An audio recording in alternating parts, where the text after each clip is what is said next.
Bien, buenas tardes con todos los presentes, estimados estudiantes, estimado tutor. El día de hoy estoy reemplazando al profesor profesor Dan Vivas, solamente por el día de hoy, que no pudo asistir a clase por motivo de fuerza mayor. Y em, en primer lugar, me confirman, por favor, pueden confirmar si se logra observar y si se logra escuchar claramente. Sí, Sí, profesor. Sí, profesor. listo. Bien, bien, estudiantes. Entonces, soy el profesor Giordano Espinosa y voy a ser su profesor solamente por este día. Como pueden observar, tenemos en la semana 5 el tema de nutrición, fotosíntesis, que comprende también lo que es fotosíntesis y respiración celular. Entiendo que tenemos 2 horas de clase.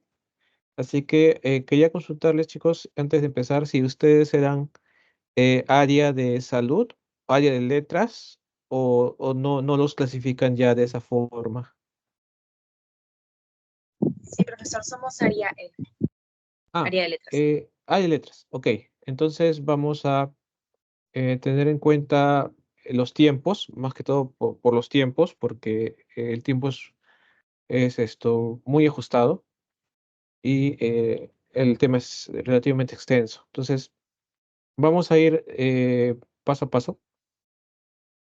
Comenzando, chicos, con nutrición. Tenemos aquí lo que es. Ah, ya, antes de empezar, no, como no tengo, chicos, acceso, creo, a los mensajes del, del chat de la plataforma, le voy a pedir, chicos, si hay consultas, que lo hagan levantando la manito o encendiendo el micro y haciendo las consultas respectivas. Bien, igualmente voy a dar tiempos para las preguntas.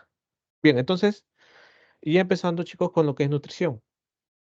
Nutrición, entendiendo como una eh, función biológica que lo realizan los seres vivos, cualquier organismo vivo, su función principal es intercambio o adquisición, asimilación de materia y energía.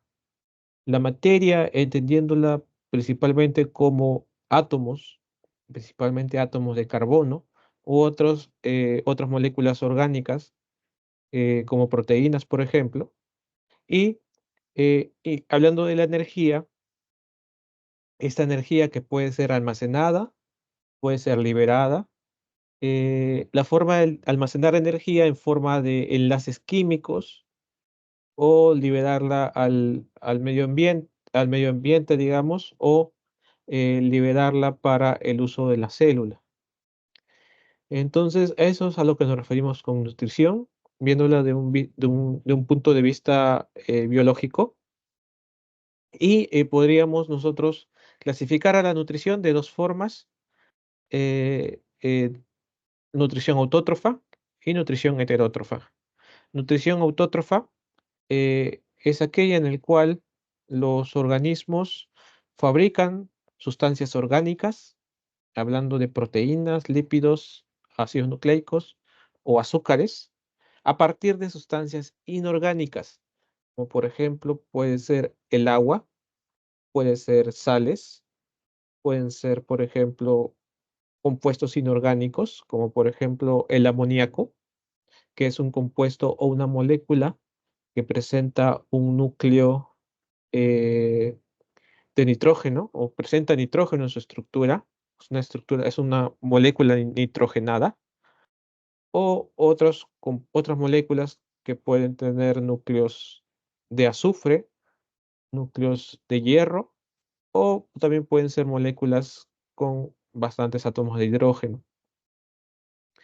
Entonces, a partir de estas moléculas inorgánicas, obtenemos moléculas orgánicas. Entre los principales representantes tenemos ya las conocidas las plantas que corresponden tanto a las plantas terrestres como a las plantas, digamos, menos evolucionadas, como por ejemplo las algas, los helechos y los musgos. se va a ver más adelante en el curso, en su curso con su respectivo salón. Y por otro lado, además de las plantas, también podemos mencionar bacterias que también hacen fotosíntesis, como por ejemplo las cianobacterias. Importantes las cianobacterias para la liberación de oxígeno a la atmósfera. Eh, Luego tenemos otras bacterias en esta otra imagen. Podemos ver, por ejemplo, una colonia de bacterias eh, que se encuentran, por ejemplo, en el grupo de las bacterias quimiosintéticas. Es decir, son bacterias que van a fabricar su propio alimento a partir de sustancias inorgánicas, ¿no? Las que ya mencionamos, utilizando hierro, moléculas conteniendo hierro, moléculas conteniendo azufre, conteniendo nitrógeno, como el amoníaco que mencionamos.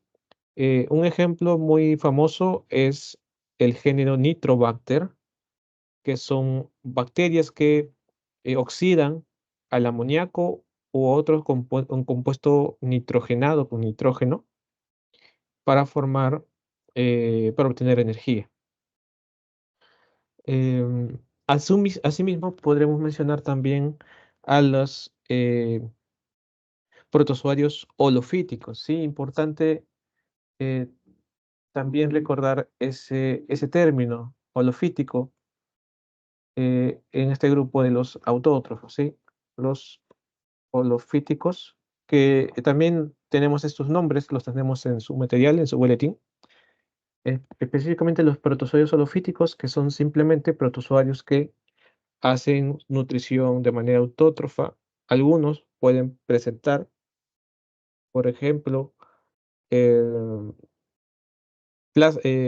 cloroplastos y por lo tanto pueden hacer fotosíntesis, el proceso fotosintético, que son los protozoarios o protozoos, ¿no? Para recordar los términos. Los protozoarios o protozoos son organismos unicelulares, eucarióticos, algunos de vida libre u otros parasitarios que causan enfermedades. ¿Sí? Aquí hablamos principalmente entonces de los de vida libre. Por ejemplo, la euglena, que es un protozoario que puede presentar cloroplastos en su citoplasma y por lo tanto tiene la capacidad fotosintética, pero esta es facultativa, es decir, dependiendo de presencia o ausencia de luz, puede hacer fotosíntesis o no. Em, por otro lado, ¿sí? Tenemos al grupo, vamos a poner punto aparte, tenemos a los organismos que hacen nutrición heterótrofa, que son aquellos que no fabrican su propio alimento, sino que aprovechan las sustancias orgánicas fabricadas más bien por el grupo de las autótrofas. Aquí tenemos dos grupos principales, los organismos que tienen nutrición holozoica y los organismos que tienen nutrición saprófaga. Los organismos que presentan nutrición holozoica son aquellos que se alimentan o de otros organismos o de moléculas orgánicas un poco más complejas. En este caso, tenemos, por ejemplo, un koala alimentándose de hojas de eucalipto, ¿no? Ya alimentándose directamente de las moléculas orgánicas que presentan las hojas. Y por otro lado tenemos un oso pardo que habitan en la región de Norteamérica y está alimentándose de un salmón de río o un salmón que está en época de desove, en época reproductiva y justamente está en el río. Entonces, este oso está alimentándose de las moléculas orgánicas que componen al salmón. Y eh, entonces, teniendo en cuenta todos estos parámetros, podríamos decir, chicos, que el ser humano sería un organismo holozoico, ¿sí o no? Pregunta para ustedes. Sí, Correcto, muy sí, bien. sí, Los profesor. seres humanos estaríamos dentro del grupo presentamos nutrición holozoica, correcto. Muy bien. Ahora pasamos al otro grupo, que son los saprófagos, que son los organismos que se alimentan de material orgánico en putrefacción o que está en proceso de descomposición, ¿no? Aquí tenemos, por ejemplo, el caso de un insecto que está muerto y que está siendo descompuesto, ¿no? Sus moléculas orgánicas están siendo descompuestas por bacterias. También podemos tener hongos o incluso protozoarios que tienen este tipo de nutrición. Además, debemos de tener en cuenta que en el caso de los holozoicos, antes de pasar a la siguiente parte, que en los casos del grupo de los holozoicos, además de los animales, podemos mencionar, por ejemplo, protozoarios que tengan este tipo de nutrición y también bacterias. Recordemos que las bacterias tienen, de acuerdo a su género, de acuerdo a su grupo, pueden estar en varios de estas secciones. Em, entonces, aquí tenemos alguna información acerca de la nutrición. Antes de pasar, chicos, a la parte de fotosíntesis, ¿hay alguna duda hasta esta parte? La mayor parte que hemos mencionado está en el boletín, en- pero si es que hay alguna duda adicional, pueden hacerlo, no se preocupen. Profesor, ¿por qué dice que los protozoarios son heterótrofos? Hay grupos de protozoarios que pueden ser heterótrofos porque recordemos que los protozoarios son un grupo diverso. Tenemos protozoarios holofíticos. ¿Te refieres a holofíticos? Ya, de repente a holozoicos. Ya. Eh, digamos, dependiendo del tipo de protozoario. Por ejemplo, la euglena es un protozoario, pero puede hacer fotosíntesis. Por lo tanto, es un protozoario holofítico. ¿Bien? Pero hay otros protozoarios que no pueden hacer fotosíntesis porque no presentan cloroplastos. Por lo tanto, su nutrición tiene que ser obligatoriamente heterótrofa. Es decir, alimentarse de, por ejemplo, nitritos, que son especie de plantitas microscópicas o compuestos orgánicos disueltos en agua. ¿Sí? Eh, ahí tenemos bastantes grupos. Otros pueden ser eh, protozoarios parásitos que se alimentan directamente de sustancias orgánicas de su huésped. Entonces ahí tenemos grupos distintos, grupos muy diversos. Pueden estar protozoarios entonces en un grupo y el otro y en otro grupo también, dependiendo de su género o dependiendo del tipo de protozoario que se presente. Bien, gracias por la consulta. Es importante que consulten. Eh, en- entonces, pasamos, chicos, a la siguiente parte que corresponde a fotosíntesis. Bien, entonces, fotosíntesis ya la mayoría conocemos eh, cuál es el proceso general, para qué sirve la fotosíntesis. Entonces, vamos a ir recordando algunas cosas. La fotosíntesis podemos definirla, chicos, como un proceso biológico, ¿bien? Un proceso que lo hacen los organismos vivos. No solamente las plantas pueden hacerlo, también algunas bacterias, no todas, pueden hacerlo algunos protozoarios. Entonces, es un proceso biológico que lo hacen algunos organismos. La función de la fotosíntesis es fabricar un compuesto orgánico, una molécula, una macromolécula orgánica, que es la glucosa. ¿Ya? Digamos, la glucosa es el más conocido.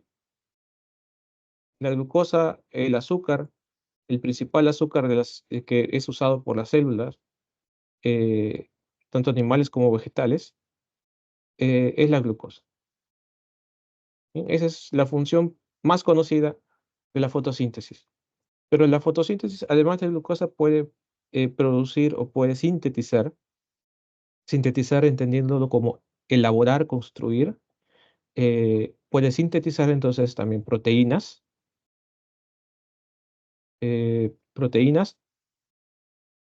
o creo que se menciona también un poco por ahí al final, proteínas y también algunos tipos de lípidos.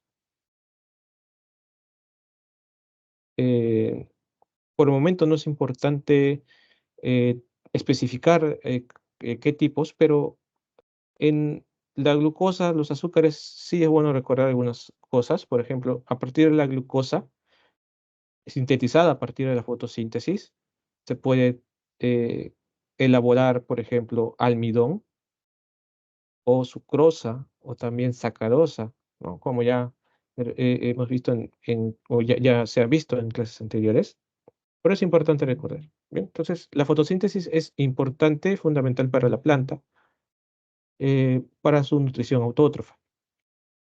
Por otra parte, también podemos decir que la fotosíntesis es un proceso metabólico, ¿sí? Metabólico relacionándolo con la palabra metabolismo, ¿sí? El metabolismo que es el conjunto de reacciones químicas que se llevan a cabo para obtener un fin. Entonces, ¿por qué estamos viendo estas imágenes? Porque a la izquierda tenemos una fotografía sobre una microfotografía, una fotografía tomada de un microscopio. Cada celdilla es una célula de una planta y como podemos observar, circulitos de color verde son los cloroplastos.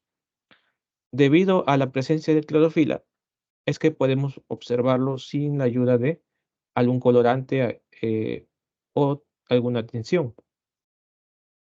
Si nosotros tomamos a uno de estos cloroplastos y lo observamos, digamos, o lo representamos de manera esquemática y lo abrimos, lo partimos por la mitad, vamos a ver ciertas estructuras internas.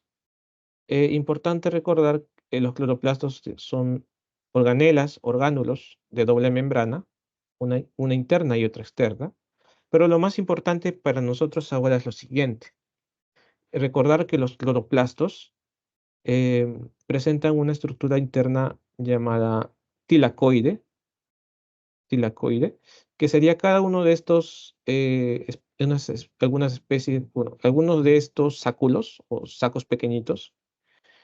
Individualmente los sacos o sáculos son tilacoides, formados por membranas, y otra estructura importante es el estroma, que es la parte, digamos, interna que no está rodeada por ninguna estructura más pequeña, que contiene justamente a los tilacoides y a otras estructuras más grandes dentro del cloroplasto. Eso es, por lo menos, ahora lo esencial. La presencia de tilacoides y la presencia de estroma. De repente van a encontrarse con el nombre de granum o grana, que es simplemente el conjunto de varios tilacoides que están cerca unos de otros. Bien, entonces, recordando estos términos, estas partes del cloroplasto, podemos pasar entonces a la fotosíntesis. Eh, la fotosíntesis, como vemos a continuación, tenemos la planta. La planta, por ejemplo, tomamos un órgano fotosintético, por ejemplo, una hoja. Esa hoja le hacemos un zoom y vemos por ahí las estomas. Sí, chicos, recordamos las estomas, ¿cierto? Son dos células que forman una estructura que sirve para el intercambio gaseoso. Cuando la estoma está abierta, esto va a permitir intercambiar oxígeno, o bueno, el oxígeno sale y el CO2 ingresa, ¿no? Esto es para la fotosíntesis. Entonces, cuando la estoma se cierra, ya no puede haber intercambio gaseoso. Entonces, para la fotosíntesis es importante que las estomas estén abiertas en ese evento. Y vamos a regresar a la hoja. Regresando a la hoja, vamos a ir justamente, vamos a hacer un zoom más grande y vamos a ver células de la parte fotosintética digamos, del parénquima clorofiliano. Y vamos a ver estas células especializadas para hacer fotosíntesis, que generan simplemente pues porque presentan más cloroplastos. Entonces, vamos a tomar uno de estos cloroplastos y vamos a hacerle zoom. Una vez que hacemos zoom, agrandamos, magnificamos la imagen, vamos a ver nuevamente las estructuras, chicos. Recordamos, ¿no, chicos? Son las estructuras del cloroplasto. ¿Sí? Entonces, vamos a borrar por aquí para que se observe mejor. Borramos aquí y con la pluma, bien. Entonces, tenemos aquí el cloroplasto, ¿no? Cada uno de estos saquitos recuerdan que se llama cloroplasto. Entonces, ¿qué es lo que va a ocurrir? Va a venir un haz de luz, un rayo de luz. También van a encontrarlo con el nombre de fotón. Y va a venir un fotón, que es un paquete de energía. Recordando que la luz puede tener dos comportamientos, como onda y como partícula, ¿sí? En este caso viene como partícula. Viene un fotón o un haz de luz. Ese haz de luz está cargado, es de energía prácticamente. Esa energía va a llegar al tilacoide y ese tilacoide va a empezar a realizar la primera etapa de la fotosíntesis. Se van a activar unas proteínas y va a empezar la fotosíntesis. Y en ese proceso van a ocurrir varias cosas, pero lo principal es recordar que se van a producir algunas moléculas. Entre esas tenemos el famoso ATP, ¿sí? El ATP, la moneda energética de la célula, es decir, la molécula que la célula va a utilizar como fuente inmediata principal de energía. También se va a formar el NADPH, ¿sí? Esta es una molécula, tiene un nombre un poco largo. Simplemente es, digamos, una molécula de eh, transportadora de electrones y protones. ¿Sí? Su única función es transportar protones y electrones, ¿sí? Es como el Uber de los protones y los electrones, ¿no? Solamente los lleva. Cuando está de esta forma, es porque está vacío, ¿sí? NADP más, oxidado, forma oxidada, vacío. Cuando está de esta forma, NADPH, o de repente vas a encontrarlo como NADP H2 o H más H, ¿sí? Esa es su forma reducida, es decir, que ya está lleno de, o ya contiene un exceso de protones y electrones. Ya está transportando protones y electrones. Bien, entonces, estas son las dos principales moléculas, son los principales productos de la fotosíntesis, el ATP y el NADH o NADH más H. Pero NADPH o NADPH más H. Bien, entonces, otro producto más, o digamos, otro subproducto de la primera etapa es el oxígeno. Bien, el oxígeno gaseoso que nosotros respiramos es producido en la fotosíntesis, como ya nos han enseñado antiguamente, y este se produce no porque la planta, no porque sea la finalidad de la fotosíntesis, sino porque es un subproducto, un desecho de la reacción química, sin desmerecer su función, la función del oxígeno para la vida, sino que para la planta simplemente no la utiliza y lo elimina a la atmósfera, ¿no? Entonces, importante recordar, ¿no? La primera etapa de la fotosíntesis se produce ATP, se produce NADPH y se produce oxígeno. Este oxígeno va a la atmósfera y ya no se va a utilizar. En cambio, el NADPH y el ATP se utilizarán para más adelante, ¿no? Es algo que se utilizará más tarde. Y eso es lo siguiente, ¿no? Eh, Esto era entonces en el tilacoide. Y en el estroma va a ocurrir la segunda y última etapa de la fotosíntesis, que se llama ciclo de Calvin. En ese ciclo de Calvin van a participar varias moléculas orgánicas, además del NADPH y del ATP, ¿no? Producidos anteriormente. Entonces, en estas dos moléculas van a interactuar aquí en el ciclo. Además, ¿quién va a interactuar? El CO2. Recuerdas que el CO2 ingresaba por el estómago y justamente para eso nos va a ayudar. El CO2 va a venir al ciclo de Calvin y va a donar su carbono, va a donar su átomo de carbono, ¿no? Y eso con ayuda de una enzima.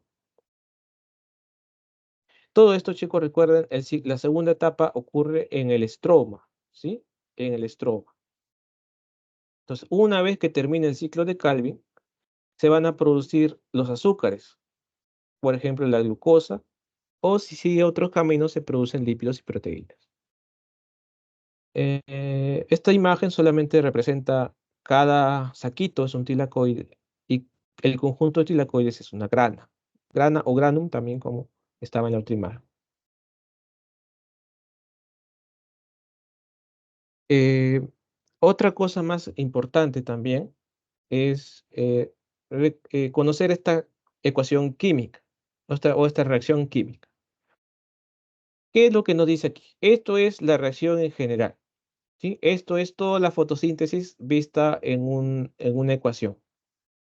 Es decir, la fotosíntesis empieza con dos sustratos, dos moléculas iniciales, CO2 y agua. 6 moléculas de CO2, 12 moléculas de agua, que gracias a la energía luminosa y a la clorofila, me va a dar entonces como producto una glucosa, una molécula de glucosa, 6 moléculas de oxígeno y 6 moléculas de agua. ¿Ok? Eh, ¿Alguna pregunta, chicos, hasta esta parte? ¿Estamos bien? Profesor, disculpe. Ah, no, olvídelo, está bien, ya lo veo en la diapositiva. Genial. Igualmente, si hay alguna consulta, pueden hacerlo, no hay problema. Profe, Entonces, ¿puede volver a repetir lo de la clorofila? La ecuación. allá. Es decir, todo este proceso que hemos visto en la imagen, en la representación, en el esquema, se puede resumir mucho más, como una simple ecuación química o una reacción química. Es decir, si nosotros introducimos a la planta, a la célula, 6 moléculas de dióxido de carbono, CO2, si le añadimos 12 moléculas de agua y utilizamos la energía luminosa y la clorofila, ya, de repente es por la clorofila. La función de la clorofila lo vamos a explicar en un momento, pero es buena pregunta. ¿La clorofila en qué nos va a ayudar?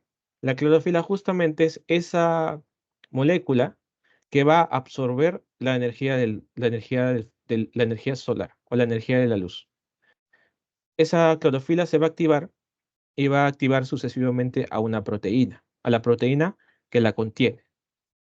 Buena pregunta, bien. Entonces, una vez que se activa la clorofila, entonces todo el proceso va a empezar a andar. Y una vez que el proceso termina, vamos a obtener como producto final, luego del ciclo de Calvin, a la glucosa. Vamos a obtener el oxígeno. Bueno, el oxígeno lo tenemos ya desde una etapa, desde la primera etapa. Y el agua también se va a ir produciendo a lo largo del proceso. No, el agua digamos, una parte del agua se va a mantener hasta el final. 12 de agua iniciales y 6 moléculas de agua finales. Entonces hay un gasto de moléculas de agua, ¿no? Bien, entonces esto es un resumen de lo que es la fotosíntesis. Em, en esta otra imagen es muy similar. Estamos partiendo ¿de dónde? De la molécula, perdón, de la célula vegetal. Esto, chicos, sería el cloroplasto, donde ocurre la fotosíntesis. Y acá ya le estamos dando nombre a las dos etapas. La primera etapa, chicos, se llama fase luminosa. La segunda etapa y última se llama fase oscura. No es que se llame fase luminosa y oscura porque uno ocurre en la noche y otro tiene que ser en el día, sino porque en la fase luminosa sí o sí tiene que haber una fuente de luz. Si a la planta en la noche la alumbramos con un foco, con una fuerte, digamos, una fuerte cantidad o una fuente de energía luminosa, entonces puede encenderse, puede activarse la fase luminosa. Entonces, y en la fase oscura, bueno, es cuando hay ausencia de luz, que fácilmente uno podría tapar a la planta con una cajita, por ejemplo. Entonces, no depende tanto de que sea día de noche, sino de la presencia o ausencia de luz, y que puede ser modificada, manipulada de forma artificial. Entonces, eh, ya hemos mencionado, chicos, la primera etapa, que es aquella en la que viene la energía luminosa, ocurre en los tlacoides, y los principales productos son el ATP y el NADPH. Y también el oxígeno se libera a la atmósfera. Y bueno, aquí también podemos decir que se gastan moléculas de agua. Moléculas de agua ingresan a la primera etapa y se usan para una función que vamos a ver en un momento. Y la segunda etapa, que ahora ya sabemos que se llama fase oscura, en la cual también la podemos llamar como ciclo de Calvin, y que en esta se utiliza más bien el ATP y se usa el NADPH. Entonces, y también el CO2, ¿sí? No olvidar el CO2. Estas tres moléculas principales se añaden a este ciclo y al final me van a dar carbohidratos, que recordemos que son simplemente azúcares, que por ejemplo puede ser la glucosa. Y no menos importante, el lugar donde ocurre esta última etapa, que es en el estroma. ¿Por qué esta última etapa se llama fijación del carbono? Porque recordemos que había una enzima que le quitaba el carbono al CO2 y se lo entregaba a otra molécula o se lo donaba a otra molécula. Entonces, eso es fijación del carbono. Estamos quitándole a una molécula el carbono y se la estamos dando a otra.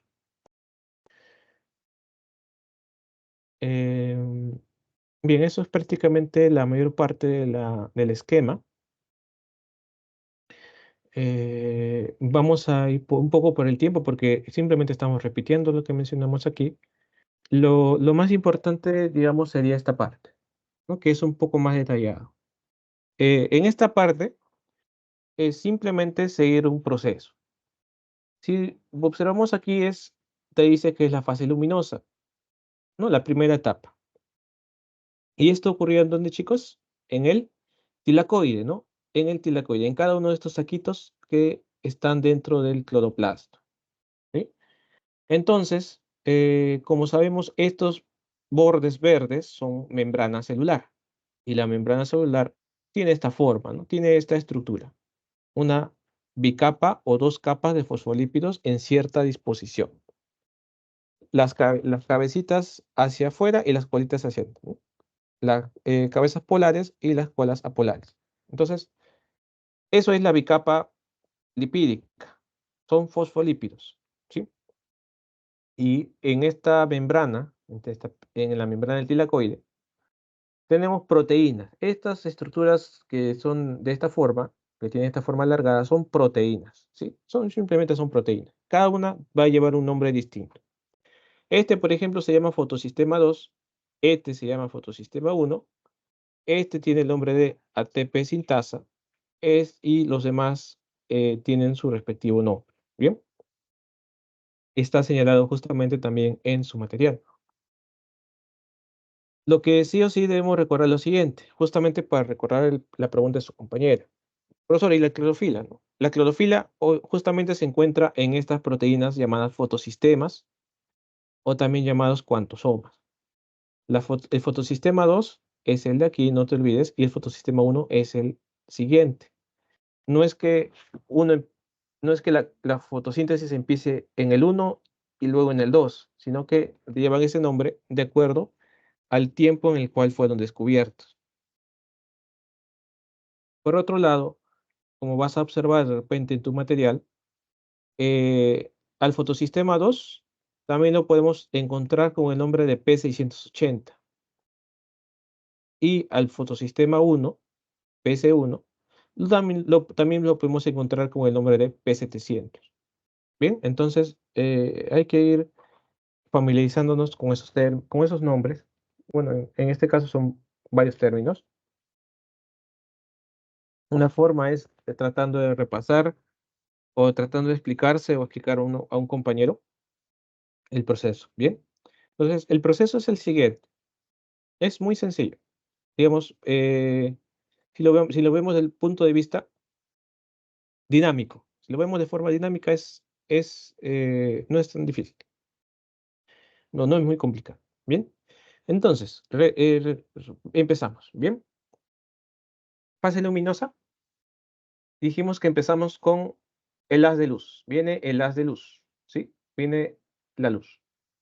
va a venir al fotosistema 2. Entonces, el fotosistema 2 se activa, ¿sí? Se activa. Otro nombre es fotoexcitación. Se excita, se activa dependiendo a la luz. Fotoexcitación, ¿bien? El nombre biológico.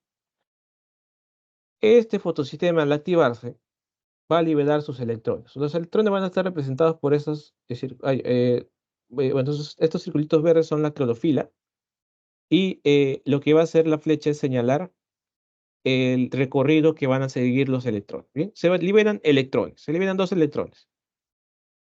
Primero van a ir a esta proteína pequeñita, llamada plastoquinona.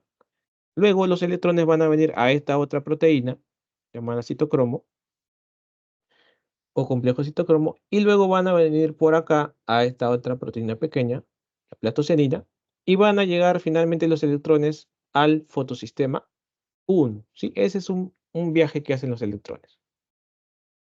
Y todo activado por la llegada de un haz de luz. Luego, ¿sí? Luego, ese proceso es aprovechado por otra molécula.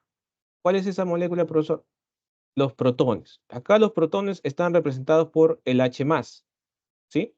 Entonces, como van a ver H+ por aquí, estos H+ van a aprovechar el pánico, ¿no? Aprovechan el pánico, aprovechan el viaje de los electrones y van a viajar desde este punto hacia este otro punto. Eso se llama gradiente protónica o gradiente de protones. Entonces, una vez que los protones están en esta otra cavidad, en ese otro lugar, dentro del tilacoide, entonces los protones van a, como son muy revoltosos, van a querer salir nuevamente. Entonces, esos protones, esos H+, van a encontrar su salida por acá, por la ATP sintasa.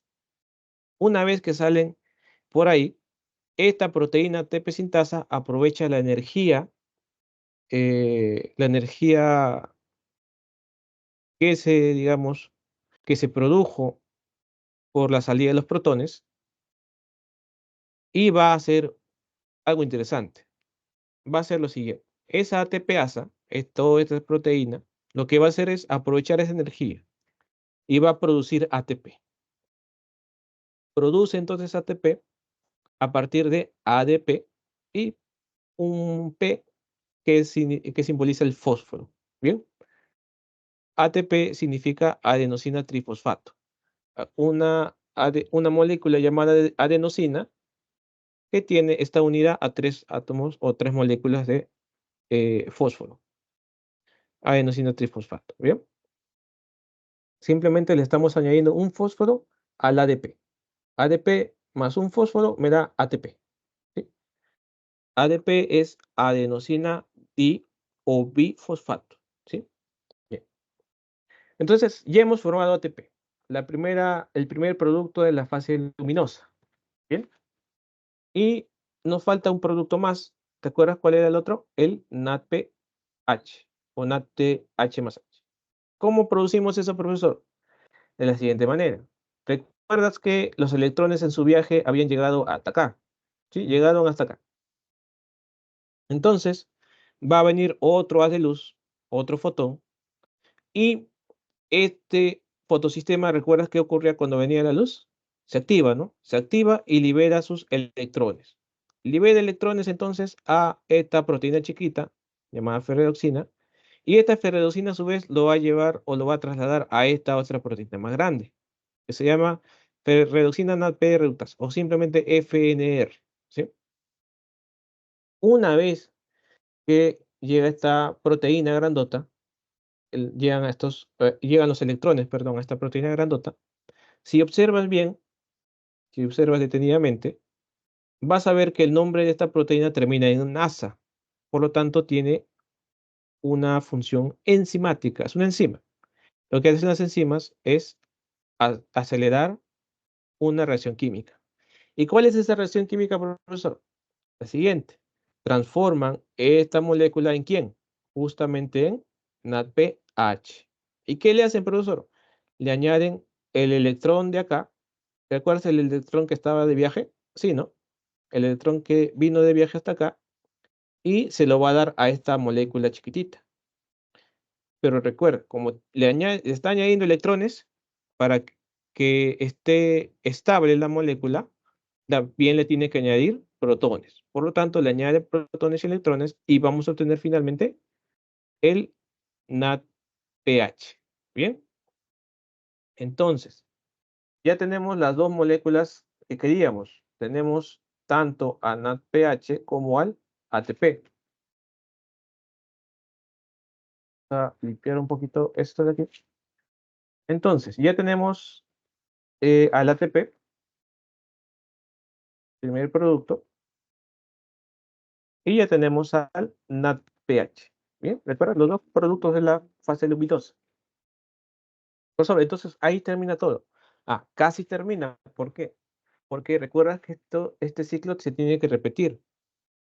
Entonces, para que esto se repita, todas las proteínas tienen que estar en su estado inicial.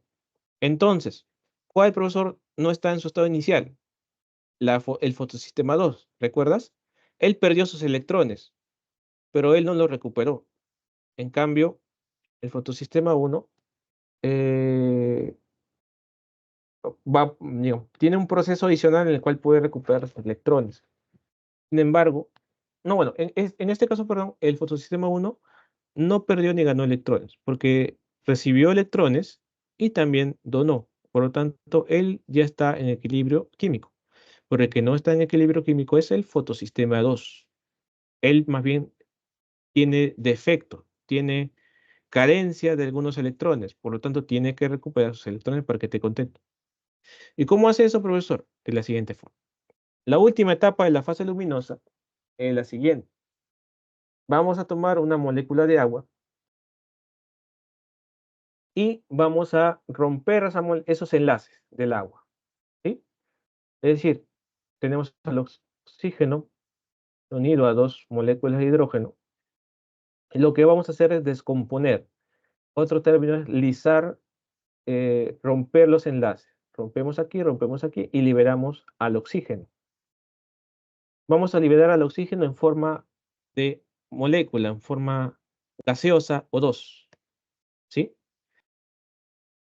En este caso te dicen medio oxígeno o medio O2. Entonces, para completar el O2, simplemente le añadimos otro O2, ¿sí? Entonces, una vez que se completa el O2, se libera a la atmósfera, ¿no? ¿Recuerdas? El subproducto, ¿no? El que se liberaba a la atmósfera para que nosotros respiremos. Y el hidrógeno, por su parte, los hidrógenos, también se van a descomponer, se van a romper. Por una parte van a liberar protones y por otra parte liberan electrones. Esos electrones van a ir nuevamente al fotosistema 2 para que el fotosistema 2 esté en equilibrio, esté contento, ¿no? Esté en equilibrio químico. Por lo tanto, ese sería el final de la fase luminosa, ¿sí? Lo importante aquí recordar, chicos, es los productos ATP y NADPH. Y bueno, y también el oxígeno que se libera a la atmósfera. ¿Alguna pregunta, chicos, hasta esta parte?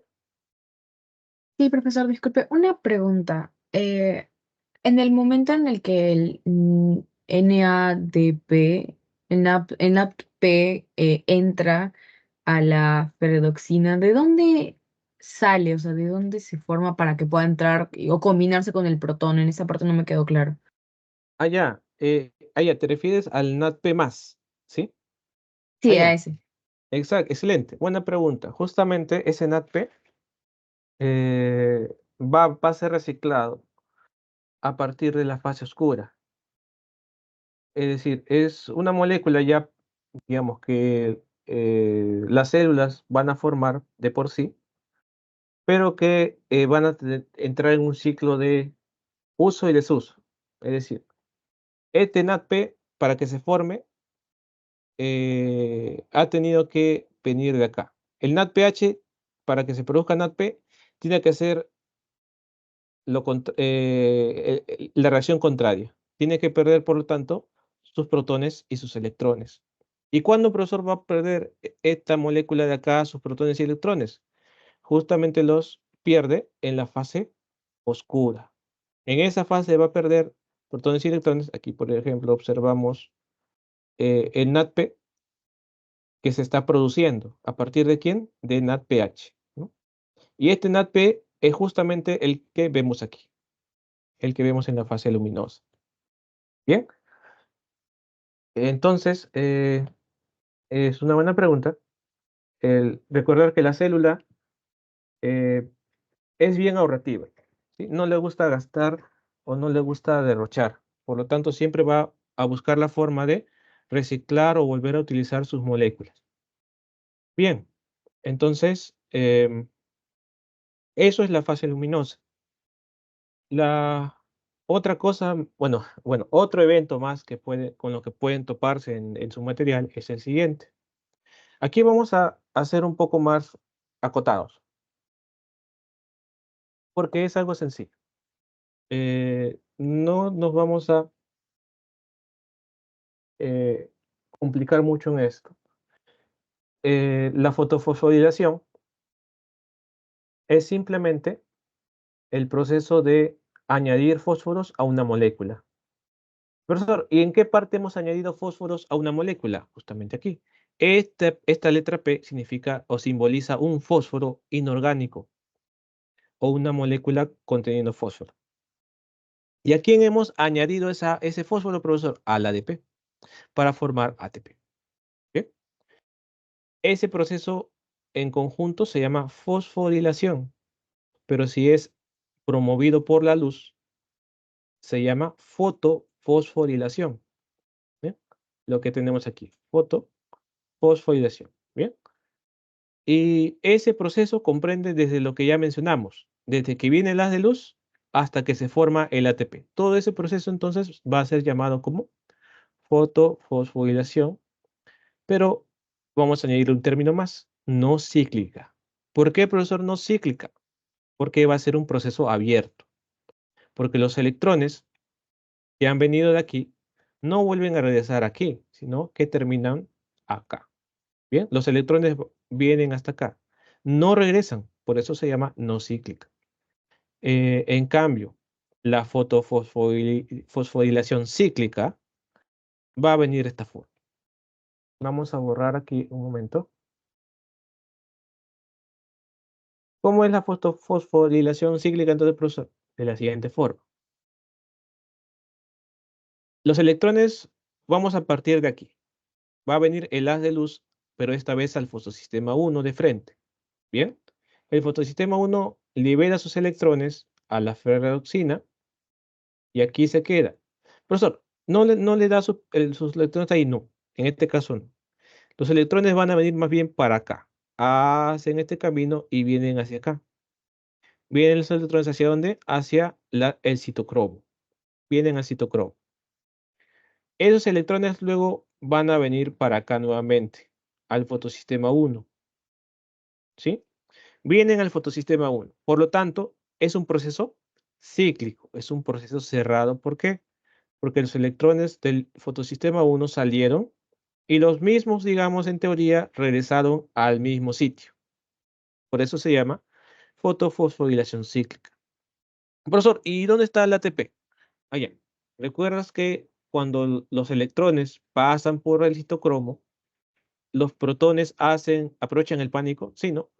Los protones que están acá vienen por acá, nuevamente salen por ATPasa y ese proceso me da ATP.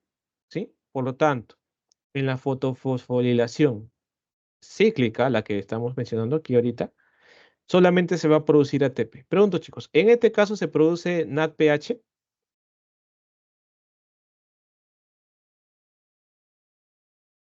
¿Se produce este amiguito de acá? No, no. No. No se No, produce. no, profesor. No se produce.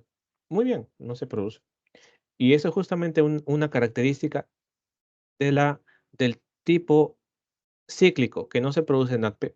¿Se libera oxígeno? Tampoco. No se libera oxígeno. Solamente se forma ATP, ¿no? En comparación lo que ya mencionamos, no cíclico, ¿no? En el no cíclico es lo que mencionamos en un inicio, donde sí se forma NADP, H, se forma ATP y se libera oxígeno. Acá solamente se forma ATP. Bien, es solamente eso se trata.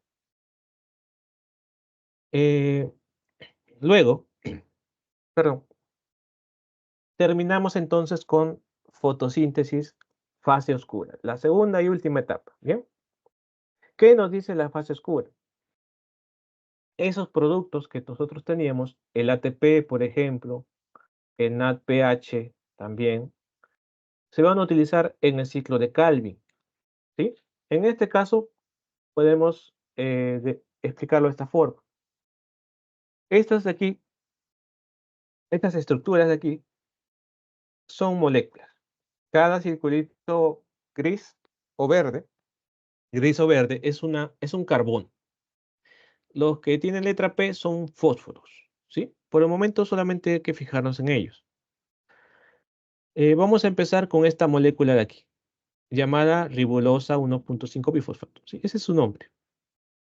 Es un azúcar ribolosa unido a dos fósforos, por eso se llama bifosfato, y uno de ellos está en el carbono o en la posición 1 y el otro está en la posición 2. Por eso lleva ese nombre. Entonces, esta molécula lo que va a hacer es lo siguiente. Viene por acá, esta molécula, y va a venir una enzima llamada rubisco.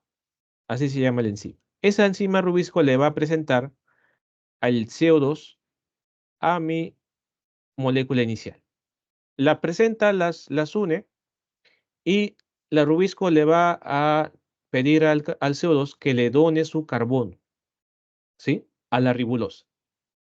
Ese proceso se llama fijación del carbono, ¿no? Lo que habíamos mencionado hace un momento. Entonces, este carbono verde, bueno, representado por la pelotita verde, va a estar ahora ¿en dónde? En la molécula que antes era ribolosa 1.5. Entonces, esa molécula que se formó, la molécula nuevecita de ahora, tiene 6 carbonos. 1, 2, 3, 4, 5 y 6. ¿Bien? Profesor, ¿por qué no tiene nombre?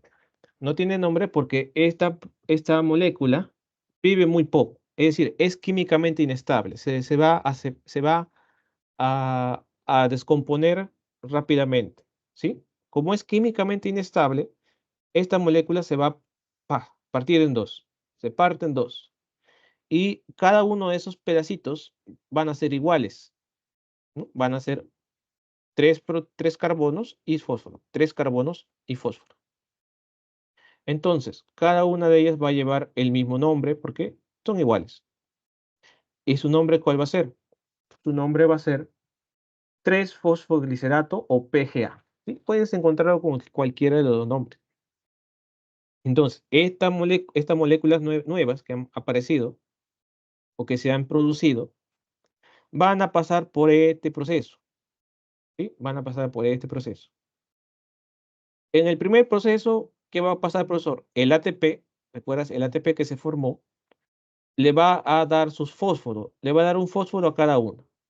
Fósforo aquí y un fósforo aquí. Por eso es que acá ves esta molécula que se formó, que tiene 2 fósforos. Y ahora va a llevar el nombre no de 3-fosfoglicerato, sino más bien de 1,3 bifosfoglicerato. Es decir, una molécula con 2 fósforos. Y esa molécula con 2 fósforos o esas moléculas igualitas, gemelas, cada una van a recibir protones y electrones. ¿De quién, profesor? Del NADPH, ¿no? ¿Recuerda? El NADPH le va a dar a ellas sus protones y electrones que ganó en la otra etapa. Y como le da sus protones y electrones, estas moléculas de bifosfoglicerato, cada una va a adquirir un protón y un electrón. Y entonces el NADPH se va a transformar nuevamente en NADP+, ¿sí? Y este NADP+, formado ahora sí, se va a ir a la fase luminosa a volver a cargarse de protones y electrones, ¿no? Como un camioncito, ¿no? Como un camioncito, que deja su carga aquí y va a la otra etapa a volver a llenar su carga, ¿no? Entonces, ¿qué más se liberó, profesor? Un fósforo o 2 fósforos, 1 de cada molécula. Ese fósforo también va a ir a la fase luminosa para formar el ATP. Pero aquí viene lo más importante. Esa molécula que se forma al final de todo este proceso va a llevar el nombre de gliceraldehído 3-fosfato, ¿sí? Que es esta molécula con 3 carbonos y un fósforo. ¿Por qué es tan importante esta molécula? De repente vas a encontrarlo con el nombre de PGAL, ¿sí? También vas a encontrarlo con este otro nombre, ¿sí? ¿Por qué es tan importante esa molécula o esas moléculas? Porque recuerda que se formaban dos, ¿no? Una, dos, las dos gemelas, ¿no? Una de esas gemelas va a venir hacia acá, va a seguir este camino, y la otra gemelita va a venir, o la otra molécula va a venir por este otro camino. La que ha seguido el camino inferior va a formar parte ¿de quién? De la glucosa, ¿sí? De la glucosa. Profesor, por ahí veo que la glucosa tiene 6 carbonos. Ah, y este tiene 3. Entonces, ¿qué tengo que hacer para ganar 3 carbonos más? Ah, se puede dar otra vuelta al ciclo de Calvin. Y así logras formar nuevamente, y ahí sí logra formar a la glucosa completa. Bien, entonces, ¿qué pasa, profesor? Entonces, ¿qué le pasó a la otra molécula? La otra molécula que tomó el camino contrario, va a venir por aquí y va a empezar un proceso llamado regeneración. ¿Sí? Ese proceso ya se llama regeneración. Es un proceso más extenso, por eso es que hay 3 flechitas. Y en ese proceso de regeneración, esta molécula, PGAL o 3G3P, va a formar nuevamente ¿a quién? A la ribulosa 5-fosfato. Se te hace conocido el nombre, porque justamente si a esta molécula le agregamos un fósforo del ATP, vamos a tener ahora sí la ribulosa 1.5 bifosfato, a la molécula inicial, con la que empezamos todo el ciclo, ¿no? Entonces, ahí tenemos el cierre del ciclo de Calvin y la formación de la glucosa. De repente en tu libro o en tu material, en tu boletín, vas a encontrar lo siguiente. Profesor, en mi material dice, en mi material, le puse antes de, escapó, o no, ya no. Profesor, mi material dice lo siguiente. Mi material dice acá 6 moléculas, acá dice 6, acá dice 6 y acá dice 12. ¿Por qué es eso, profesor? Porque digamos que la planta, la célula, va a querer ahorrar tiempo. Es decir, en vez de empezar una por una molécula por molécula, la planta va a empezar de 6 en 6 o de más moléculas a la vez. Pero si empezamos con 6 moléculas a la vez, acá vamos a tener 6, acá también vamos a tener 6. ¿Y acá qué pasa, chicos? Esas 6 moléculas, ¿en qué se van a convertir? ¿En cuántas moléculas ahora? En 12, ¿no? 6 por acá y 6 por acá, porque esta se divide en 2. 6 moléculas acá y 6 acá. Por lo tanto, acá en total vamos a tener 12 moléculas, ¿sí? Y acá, profesor, también 12 moléculas. Y acá, profesor, acá también van a haber 12 moléculas, ¿no? 6 de arriba y 6 abajo. De esas 12 moléculas, ¿cuántas necesitas para hacer una glucosa? Solamente 2, ¿no? Porque cada una tiene 3 carbonos y la glucosa tiene 6 carbonos. Por lo tanto, solamente necesitas 2 moléculas.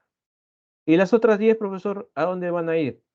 Las otras 10 van a seguir este camino y me van a regenerar 6 moléculas de ribulosa. Y se va a repetir el ciclo.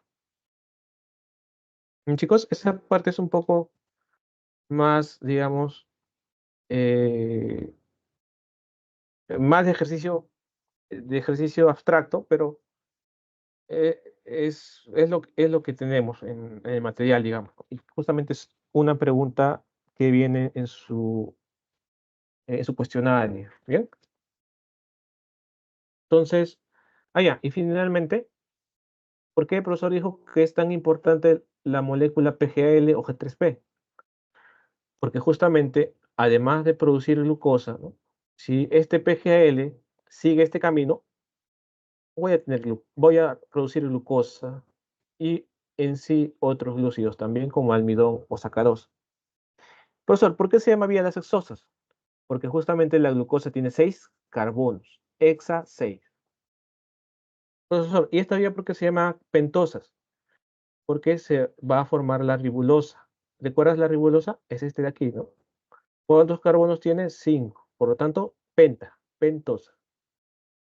Y profesor, ¿por qué llama flechas? Porque el PGL también puede servir para formar lípidos, en final de cuentas, y también puede servir para formar proteínas, a final de cuentas.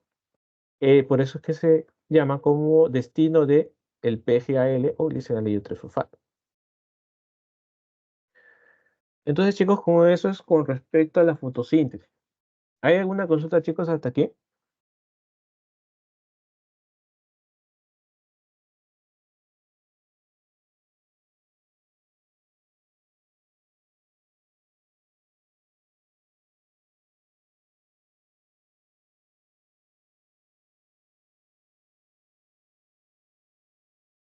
No, profesor, todo claro. Bien, entonces, pregunta, chicos, ¿su hora termina a las 3:45 o termina a las 4 en punto? Muy parecido. 3:50, profesor. Ah, 50. 13:50. Ah, ya, gracias, estudiante. Entonces, vamos a tratar de avanzar lo más posible para las preguntas. La segunda parte es correspondiente a respiración celular. En esta parte, eh, también vamos a dar su definición. Es un proceso biológico, pero a diferencia de la fotosíntesis, acá vamos a gastar, vamos a usar, vamos a lisar, romper, digamos, degradar una molécula de glucosa. En este caso, la glucosa va a estar en el lado opuesto, ¿no? Va a estar a mi izquierda, en la reacción química. Y a partir de la glucosa voy a tener varios productos, pero el principal que yo quiero obtener es el ATP, ¿sí? En este caso, el ATP va a tener va a ser el producto protagónico, lo que la célula quiere producir sí o sí. ¿Por qué, profesor? Porque recuerda que el ATP es energía prácticamente para la célula. Entonces, este cuadro nos va a ayudar bastante. Y es el cuadro, digamos, que más vamos a usar. ¿Bien? Entonces, la respiración celular es usada, eh, es una función biológica, lo usan las células animales como vegetales y también algunas bacterias o algunos hongos también. Eh,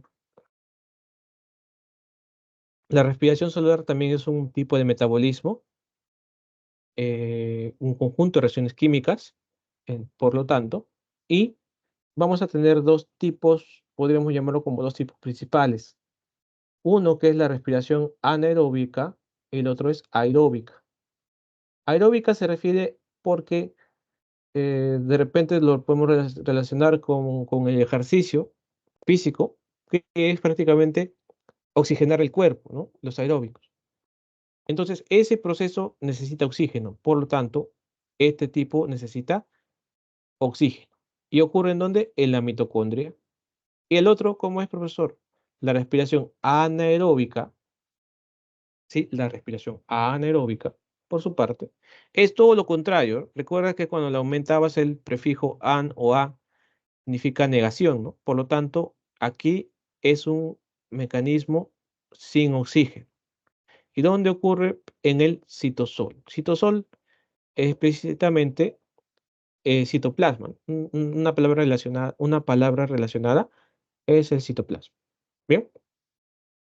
Y aquí justamente tenemos una mitocondria, ¿sí? Bueno, las mitocondrias son organelas de doble membrana, membrana externa y membrana interna. En la membrana interna, como podemos observar, es una especie de laberinto. Ese laberinto esas paredes son membrana interna y las partes que están en el interior se van a llamar crestas, ¿sí? Crestas. Como son de la mitocondria, se llaman crestas mitocondriales. Y lo que hay dentro de este laberinto, o esta estructura membranosa, se va a llamar matriz. Como es la matriz de la mitocondria, también podemos llamarla como matriz mitocondrial. ¿Bien? Una vez que nosotros nos hemos familiarizado con los términos, entonces vamos por aquí para revisar el proceso. El proceso no es complejo si lo vemos de esta forma. Recuerden, chicos, que empezábamos con ¿quién? Con la glucosa, ¿no? Empezamos con la molécula de glucosa. Por lo tanto, de la glucosa vamos a partir, ¿sí? Entonces, imagínate que todo este cuadro negro o cuadro de bordes negros es la célula, ¿sí? Está la glucosa por ahí, afuera de la célula, y va a ingresar. Ingresa a la célula. Sí, justamente ingresa a la célula, ¿no? Para alimentar, para la respiración celular. Entonces, una vez que la glucosa ingresa a la célula, estamos en donde, chicos, en el citosol. Estamos en el citosol o citoplasma. Estamos en el citosol. Entonces, cuando ocurre esto, va a empezar un proceso llamado glucólisis. Pero recuerda, la glucólisis ocurre siempre y cuando ¿qué? Siempre y cuando no haya oxígeno en el citosol, ¿sí? Si no hay oxígeno en el citosol, entonces se da la glucólisis. Profesor, ¿y si entra oxígeno? Ah, no, entonces ahí ya no se puede hacer glucólisis, ¿no? Y necesariamente tiene que haber, necesariamente tiene que estar en un ambiente sin oxígeno, ¿sí? Sin oxígeno. Listo. Cuando ocurre esto, entonces ya empieza la glucólisis. ¿Qué es la glucólisis, profesor? Gluco, puedes relacionarlo con glucógeno, perdón, glucosa, y lisis queda romper. ¿A quién vamos a degradar, romper, disgregar? A la glucosa. Por lo tanto, la glucosa la vamos a degradar. Y al final vamos a tener una molécula que se llama ácido pirúvico. El ácido pirúvico también lo vas a encontrar con el nombre de piruvato. ¿Sí? Piruvato. Son lo mismo. ¿Bien? Entonces, tenemos piruvato. Específicamente son 2 piruvatos que se forman por cada glucosa. Eso lo vamos a ver después. Pero bueno que lo vayas recordando. En este proceso de la glucólisis va a ocurrir algo interesante. En este proceso se va a producir a su vez 2 moléculas de ATP. Se van a producir ATP, ¿sí? Se produce ATP. ¿A partir de quién, profesor? A partir del ADP, ¿no? ADP más P te da ATP, ¿sí? Listo. Entonces, ahí ya tenemos el ATP. Profesor, ¿y ese ATP, perdón, va a servir para después para otro proceso? En este caso, no. En este caso, este ATP ya sirve para la célula, ¿sí? La célula ya lo puede utilizar, ¿sí? Entonces, este producto que nosotros tenemos aquí, el ácido pirúvico, entonces, puede seguir 2 rutas, ¿sí? Si en la célula todavía no entró oxígeno, ¿sí? Si a la célula todavía no entra oxígeno, sin oxígeno, entonces va a ocurrir un proceso que se llama fermentación. Y la fermentación puede ser de 2 tipos, ¿sí? Dependiendo del tipo de célula. Sí, y esto ocurre también en el citosol. ¿Bien? Si es una fermentación láctica, vamos a tener como producto ácido láctico, o también llamado lactato, ácido láctico. Lo relacionas por ese nombre. Y si es otro tipo de fermentación, la alcohólica, vas a obtener etanol. Recuerda que el etanol es el alcohol consumible, ¿no? El etanol, ¿sí? Bien, entonces, pero si a la célula ingresó oxígeno, vamos a ir por el camino de arriba, ¿sí? El camino de arriba, ¿cómo se llama, profesor? ¿Recuerdas? Ahí ya empieza, perdón, la respiración aeróbica, ¿no? Porque hay oxígeno. ¿Y dónde ocurre? En la mitocondria. Este cuadro rosadito va a representarme a la mitocondria, ¿bien? En la mitocondria entonces van a ocurrir 2 eventos principales. El primero va a ser el conocido como ciclo de Krebs, ¿sí? Y el segundo se llama cadena transportadora de electrones. Entonces, este amiguito de acá, el piruvato, va a ingresar al ciclo de Krebs, pero con otra forma que vamos a ver más adelante. Entonces, esa molécula ingresa al ciclo de Krebs y el ciclo de Krebs sirve principalmente para producir ATP y producir otra molécula llamada NAT. ¿Sí? ¿Recuerdas? Los NAT o los NADP, en este caso se llama específicamente NAT. Y si es una molécula transportadora de electrones y protones. ¿Bien? Su única función es transportar protones y electrones. Si este NAT no tiene protones y electrones que transportar, se llama NAT más, NAT oxidado. Pero si este NAT ya obtuvo sus protones y electrones, va a llamarse como NADH, NADH2 o NADH más H. ¿Sí? Sin carga de electrones y con carga de electrones y protones. ¿Bien? Listo. Entonces, los dos principales productos van a ser el ATP y el NADH más H. El NADH más H. ¿Bien? Entonces, profesor, acá ya tengo ATP. Allá. Ese ATP entonces ya está para usar por la célula. Y el NADH, profesor, ¿para qué va a servir? Ese NADH va a servir más bien para el siguiente proceso. ¿Bien? Este de aquí va a servir para el siguiente proceso, ¿no? Va a venir acá, por aquí, y va a llegar al transporte de electrones. En el transporte de electrones va a ocurrir algo interesante. Las proteínas, los electrones que se movilizan por acá, van a permitir que la célula o la mitocondria produzca ATP. Por lo tanto, yo voy a intercambiar, ¿qué cosa, profesor? Intercambio los protones y electrones que estoy transportando con esta molécula para que la mitocondria me dé ATP, ¿sí? La mitocondria me va a dar ATP a cambio de esos protones y electrones. Como cuando vas a la tienda y te compras algo, ¿no? Entonces, es algo similar. La célula en este caso va a comprar ATP.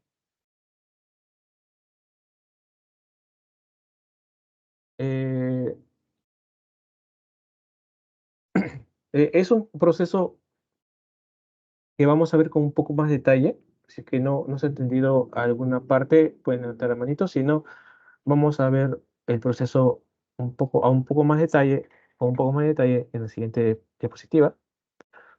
Sin embargo, recordar esto de aquí antes de terminar. Perdón. Tenemos nuevamente una reacción química que puede sintetizar, puede, digamos, resumir todo el proceso de respiración celular, en este caso la respiración aeróbica, ¿sí? Partiendo de una molécula de azúcar, vamos a agrandar mejor aquí.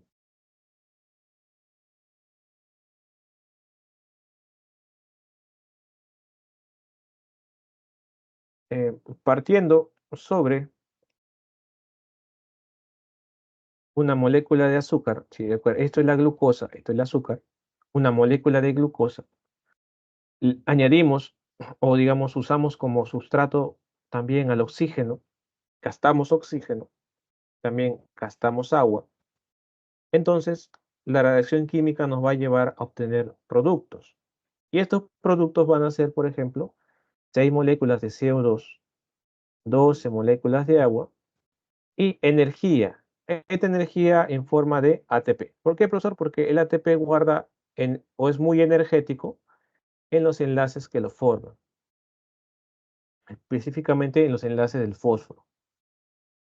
Entonces, esto, digamos, es la reacción que es también importante recordar. Em, entonces, en su material van a encontrarse con estos términos, ¿sí? El esquema es repetitivo, entonces vamos a dejarlo para que lo puedan revisar con más calma, pero es similar a lo que ya hemos mencionado. Lo que sí es importante acá es el cuadro, el mapa conceptual, ¿sí? Recuerdan, chicos, que la primera etapa se llamaba glucólisis. también puede llevar el nombre de vía de Embden-Meyerhof, ¿no? Por si acaso te pregunten con otro nombre, ¿no? Entonces, recuerdan, ¿no, chicos? Esto era en el citosol. Esto ocurre todo en el citosol. Y pregunta, chicos, ¿esto ocurre en un ambiente con oxígeno o sin oxígeno? Sin oxígeno. Excelente. Esto ocurre en un ambiente sin oxígeno. Bien. Ahora, con estas condiciones, entonces, la glucosa va a transformarse en esta otra molécula, fructosa 1.6. ¿Con qué, profesor? Se va a gastar 2 ATP. 2 ATP yo gasto para obtener fructuosa. Y obtengo 2 ADP, ¿no? ¿Qué le he hecho, profesor, a la glucosa? En ese proceso yo he donado fósforo. Por eso es que empiezo como ATP y termino como ADP, ¿no? Entonces, acá llega este 2 ATP, ¿no? Estoy gastando energía. Profesor, pero estamos perdiendo. Ah, pero mira lo que viene después.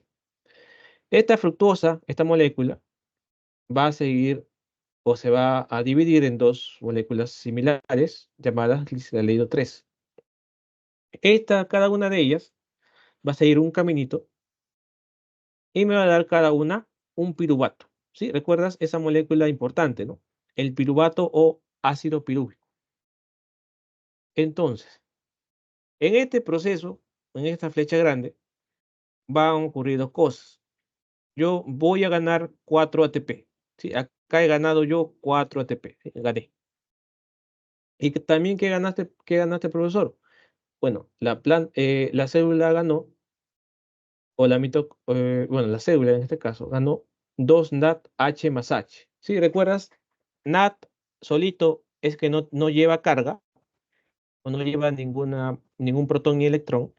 Y NADH más H o NADH solito es que ya ganó protones y electrones, ¿no?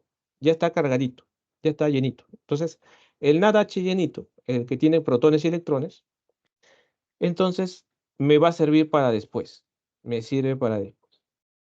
En cambio, el 4-ATP ya lo puede usar la célula, ¿no? Ya lo puede usar la célula. Profesor, pero la célula en total ganó 4 ATP. ¿Ese es mi producto neto? No. ¿Por qué? Porque tú has gastado 2 y has ganado 4. En total, ¿cuánto ganaste en realidad?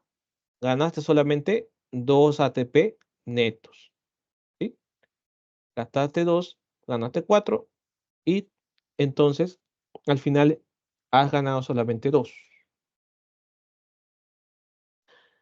Entonces, ¿qué más gané, profesor? También ganaste los 2 NAD, ¿no? Los 2 NAD H más H ganaste. Esto sí ganaste tal como está. Profesor, pero acá también me menciona el piruvato. Ah, obviamente, porque esa es justamente la molécula principal aquí. ¿Sí? En la glucólisis se forma piruvato. ¿Cuántos en total? 2. 2 a partir de una molécula de glucosa.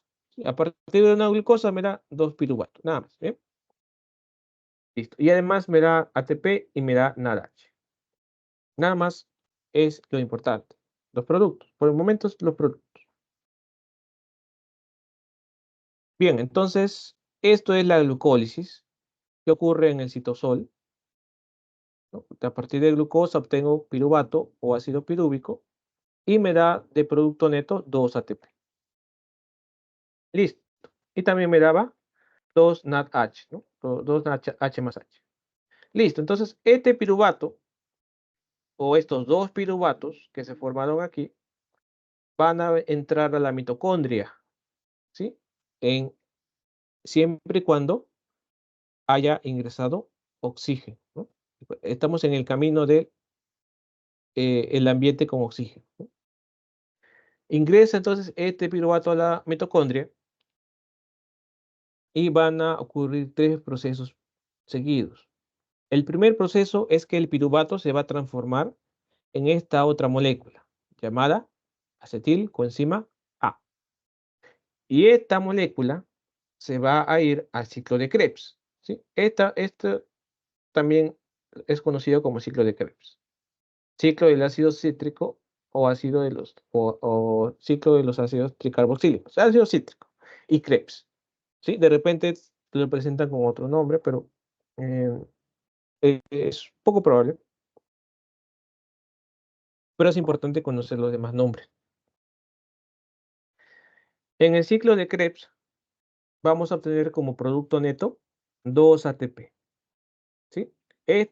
Todo este ciclo me va a dar, en resumen, 2 ATP. ¿Sí? 2 ATP por cada 2 acetilcoenzima. ¿Recuerdas que entraron 2 piruvatos? Estos 2 piruvatos me van a dar en total 2 acetilcoenzima A. Si ingresan estos 2 acetilcoenzima A al ciclo de Krebs, entonces voy a ganar 2 ATP para la célula, ¿no? Eso lo usa la célula. Entonces, ¿qué más se va a formar, profesor, en el ciclo de Krebs? Se va a formar moléculas transportadoras, ¿no? Los NADH más H o NADH, ¿no? Esos NADH van a venir acá a la última etapa, llamada transporte de electrones y quimiosmosis, ¿sí? Entonces, ¿qué es lo que ocurrió aquí? Aquí la mitocondria va a juntar todos sus NADH y los va a intercambiar. ¿Recuerdas que había un intercambio, no? Intercambiamos NADH y la mitocondria me da ATPs. Es cuando, por ejemplo, cuando te ganas un premio en dólares, pero si vas a la tienda no te van a recibir. Pero por lo general te van a recibir solamente en soles. Es como si estos NADH fueran dólares y los ATP fueran soles. Y estás haciendo como una especie de intercambio, ¿no? Entonces, al final, luego de que juntas todos tus NADH de la mitocondria y de la glucólisis, vas a obtener entre 32 y 34 ATP. Si juntamos todo, podemos decir que la respiración celular me da un producto final de 36 o 38 ATPs, y estos de acuerdo o gracias a quién, gracias a cada glucosa, ¿no? Por una glucosa, entonces, obtengo entre 36 y 38 ATP como ganancia neta, ¿sí?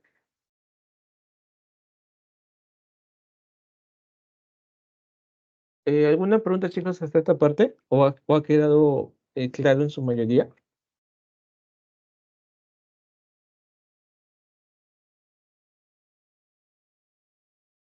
Creo que sí. Bueno, entonces vamos a ya la última parte, digamos. Esta parte de aquí, chicos, es, digamos, prácticamente todo resumido, o digamos, todo visto a más detalle. Recuerden la primera etapa, producción del acetilcoenzima A partir del piruvato. Y en este proceso voy a obtener o voy a ganar NADH o NADH más H. Y este proceso también se conoce como descarboxilación del piruvato. Segunda etapa de esta parte, el ciclo de Krebs, o también lleva este nombre. Ingresa la acetilcoenzima A, va a seguir todo este camino, va a transformarse en varias moléculas diferentes, y en ese proceso de modificarse o transformarse en cada molécula, vamos a ver que vamos a ganar o vamos a perder cosas. En este caso vamos a ganar NADH, NADH, NADH, y acá ganamos CO2, ¿no? Ese CO2 que se libera de la atmósfera. Y acá también, ganamos ATP, ¿no? Y acá ganamos otra molécula que se llama FADH2. ¿Qué es el FADH2, profesor? Es igual, o digamos, actúa igual que el NADH, solamente que tiene otra estructura. Pero sirve para lo mismo, para transportar protones y electrones. ¿Bien? Bueno, y aquí te mencionan también, importante conocerlo, la acetilcoenzima A va a transformarse, o la primera molécula en la cual se transforma se llama citrato, y la última molécula del ciclo es el oxalacetato, ¿sí? Esta molécula se junta con el acetilcoenzima A y va a formar el citrato, ¿no? Y ahí se va a continuar el ciclo. Finalmente, en la fosforilación oxidativa, recuerdas que la última etapa se llamaba transporte de electrones o cadena transportadora o quimiosmosis. Eso es fosforilación oxidativa en otras palabras. ¿Recuerdan fosforilación? Agregarle fósforos. ¿A quién le vamos a agregar fósforos, profesor? Al ADP, ¿no? Al ADP siempre le agregamos fósforos para formar ATP. Y eso es lo final. Acá te acuerdas que te mencioné, ¿no? Es como un intercambio, ¿no? De soles por dólares o dólares por soles, ¿no? Mis dólares, que son los NADH y los FADH2, los voy a intercambiar por mis soles, que van a ser los ATP. Simplemente van a venir por acá, van a dejar sus electrones por acá. Los electrones van a viajar por estas proteínas y este viaje que hacen los electrones va a permitir que los protones aprovechen el pánico y se trasladen de un lugar a otro. ¿Recuerdas que como en la fotosíntesis, ¿no, chicos? Los protones van a encontrar su salida por acá, en la ATP, en este caso se llama, tiene este otro nombre.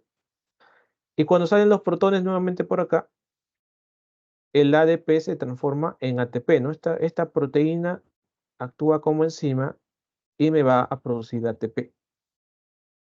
Entonces, en pocas palabras, ese es el proceso de intercambio de NADH y FADH2 para que la mitocondria me dé ATP. ¿Sí?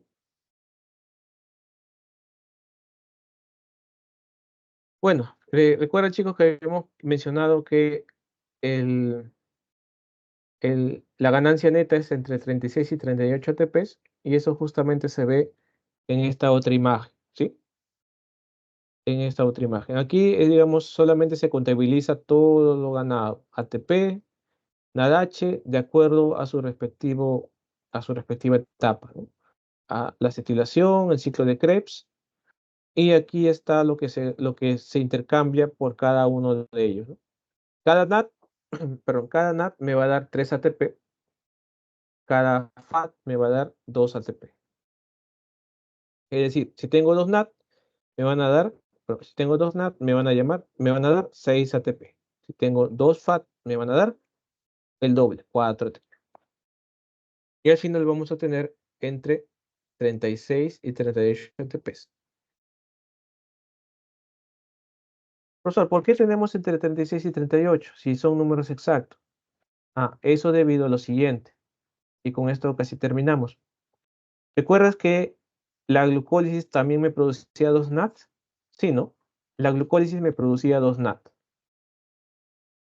Entonces, esos 2 NAT para ingresar a la mitocondria, donde tenemos a la cadena transportadora, ¿no? Todo ese proceso, va a llegar con ayuda. Y esa ayuda lleva el nombre de sistema de lanzaderas. ¿Sí? Que van a lanzar esos NAT ¿a dónde? Acá a la cadena transportadora. Para hacer el intercambio, ¿no? El intercambio monetario entre comillas, ¿no? Existen 2 lanzaderas. Una que se llama glicerol 3-fosfato y la otra se llama malato-aspartato. Entonces, estos 2 NAT, si llegan por este camino, me van a dar 4 ATPs. Directo, de frente al cache, me dan 4 ATPs. En cambio, si estos 2 NAT vienen por este otro camino, la mitocondria, la cadena transportadora, me va a dar al cache 6 ATP, ¿no? Me va a dar al cache. El contado, digamos, entre comillas. Entonces, si nosotros sumamos estos 32 con 4, me va a dar 36. Si sumo estos 32 con 6, me va a dar 38. ¿Sí? A eso se refiere con entre 36 y 38 ATP de ganancia neta. Ojo, todo esto es por molécula de glucosa. Todo por molécula de glucosa.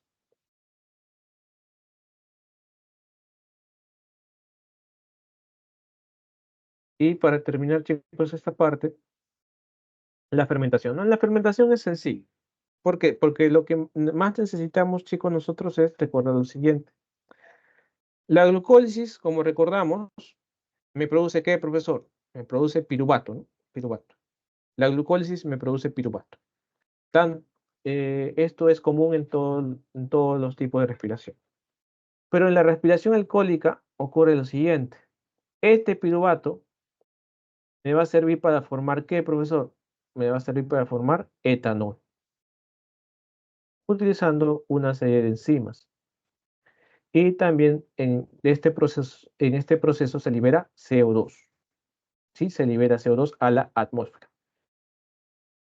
Sin embargo, lo más importante aquí es el etanol. Igual, si te preguntan cuáles son los productos de la fermentación alcohólica, etanol y CO2. En cambio, en la fermentación láctica, ¿no? Luego de que termina la glucólisis, te forma el piruvato. Este piruvato va a venir para acá y va a actuar una enzima y se va a formar esta otra molécula, que es lactato. También conocido como ácido láctico. ¿Sí? Ácido láctico. El ácido láctico o lactato, ¿para qué me sirve? En ese caso es cuando la célula no tiene oxígeno. Recuerda que esto de acá es cuando no hay oxígeno y ocurre en el citosol. Es la ruta inferior. Vamos a recordar. Eso era la ruta inferior, ¿no? Sí, la ruta de aquí. La ruta inferior, la fermentación. Entonces, ese ácido láctico, lactato, va a salir del músculo a la sangre, va al hígado y se forma nuevamente la glucosa. Y esa glucosa puede llegar nuevamente al músculo para que sea utilizado como fuente de energía. Ojo, sí chicos, aquí la fermentación alcohólica ocurre principalmente en levaduras o también en bacterias. Y la fermentación láctica ocurre en, eh, por ejemplo, glóbulos rojos, puede ocurrir en en células musculares, como en este caso, en miocitos. Todo esto es una fibra muscular, pero esta fibra muscular está formada por células musculares, ¿no? Para la redundancia. Y también puede ocurrir en bacterias que metabolizan justamente el ácido láctico. Bien chicos, ¿alguna consulta a esta parte? Se entiende que es un poco ajustado el tiempo, por lo cual hemos corrido un poco, pero esto es con respecto a la respiración celular. Eh, mm, Vamos a terminar chicos con esta parte que es el intercambio gaseoso. Esta parte trata solamente de las plantas, intercambian CO2 y oxígeno por medio de estoma. Los insectos lo hacen por medio de tráqueas, por eso se llama respiración traqueal. Los gusanos, como los anélidos, o los gusanos de tierra, y también es el caso de algunos anfibios como las ranas, hacen respiración por medio de la piel. Los vasos sanguíneos están cerca a la piel y el oxígeno y el CO2 se difunden libremente. Las ranas, ojo, las ranas también tienen pulmones, así que pueden tener respiración cutánea y respiración pulmonar, o por sacos pulmonares. Otro tipo de respiración es, por ejemplo, por branquias externas, que es realizado por ese tipo de salamandras, son anfibios. Un tipo de anfibios, estas son sus branquias externas. Y otro tipo es la respiración por branquias internas, es decir, las branquias que están dentro del cuerpo del animal, en este caso los peces. Aquí tenemos los peces y los tiburones también. En el caso del ser humano, la respiración o el intercambio gaseoso se da a través de los pulmones. Dentro de los pulmones tenemos a los alveolos, los conocidos como alveolos pulmonares, que son estos saquitos de aquí. Y cada saquito está rodeado por venas y arterias. Si lo vemos a más detalle, vamos a ver lo siguiente. Este es el alveolo, este saco hueco, está formado por tejido. Esta es digamos, la arteria pulmonar que trae sangre o glóbulos rojos con poco oxígeno. Aquí se oxigenan, aquí liberan el CO2 que extraen de otros tejidos y aquí salen ya como glóbulos rojos oxigenados y van por la vena pulmonar al corazón y luego a los demás órganos. Em, para terminar, podemos decir que estos glóbulos rojos que contienen hemoglobina y la hemoglobina puede interactuar tanto con el oxígeno como con el CO2. Bien, bueno, finalmente en el proceso de respiración, la inhalación se produce con el diafragma cuando se contrae, se achata, y la exhalación, eliminar aire, cuando el diafragma se relaja, es decir, se expande.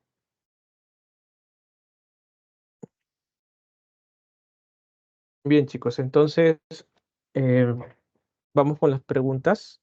Hemos tenido que correr un poquito. Eh, Vamos a revisar, chicos, las preguntas. Voy a mejor en primer momento.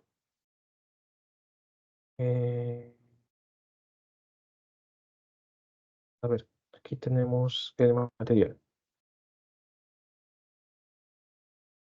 Bien, chicos, vamos a las preguntas. En este caso vamos a decirlas, vamos a mencionarlas. Pregunta 1, chicos, ¿sí? Pregunta 1. Vamos a hacer el último esfuerzo. Luego van a ir al descanso. Entiendo que este tema es bien extenso por el tiempo que se tiene. Pregunta 1, chicos, ¿sí? Pregunta 1, chicos. ¿Estamos listos, chicos, para las preguntas? Sí, Sí, profesor. Listo. Entonces, pregunta 1 nos dicen, la nutrición es un conjunto de procesos que realizan los seres vivos, los que utilizan diferentes tipos de estrategias para realizarla. Respecto a los tipos de nutrición, a mencionar verdadero o falso. ¿Bien? Primer enunciado. Las nitrobacterias oxidan el amoníaco. Eso, chicos, es verdadero. ¿Por qué? Porque las nitrobacterias son bacterias autótrofas que oxidan moléculas nitrogenadas o con nitrógeno. Y una de ellas es, por ejemplo, el amoníaco. Por lo tanto, el primer enunciado es verdadero. El primero, vamos a colocar mejor aquí.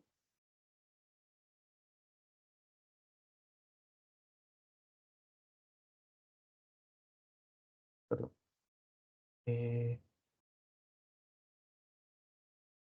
Ya. Primer enunciado es verdadero.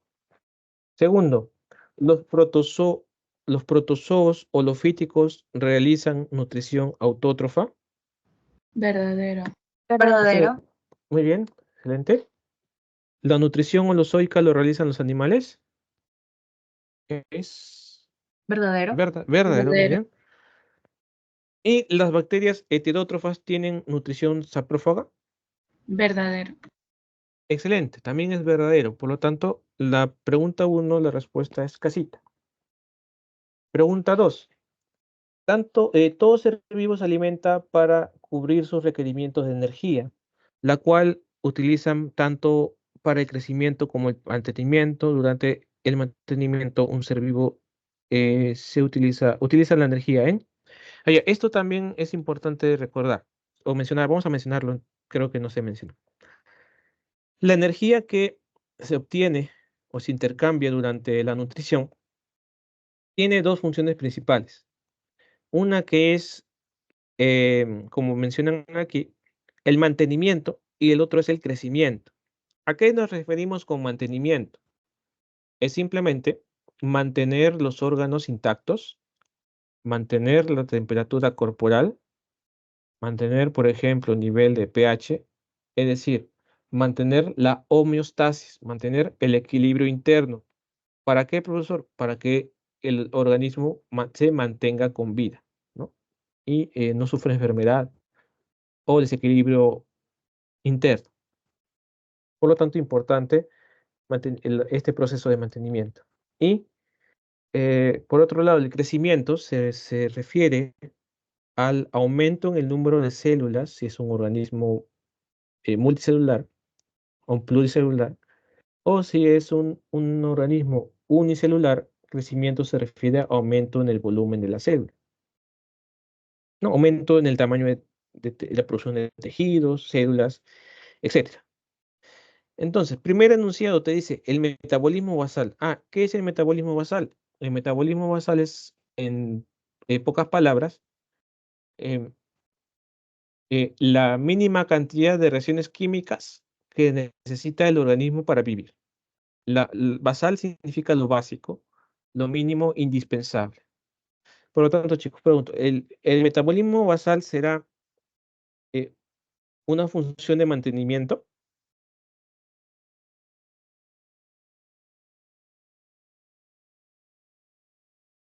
No. En ese caso, sí, chicos. ¿Por qué? Porque recuerden, eh, metabolismo basal es lo mínimo para mantener al organismo con vida. Y te están preguntando aquí, todo ser vivo se alimenta para cubrir sus requerimientos, la cual utilizan tanto para el crecimiento como el mantenimiento. Durante el mantenimiento de un ser vivo se utiliza la energía en, acá te están preguntando específicamente por las funciones del mantenimiento, ¿no? Entre ellos será el metabolismo basal, es decir, lo que hace el cuerpo para mantenerse con vida. Palabra clave, mantenerse. ¿Sí?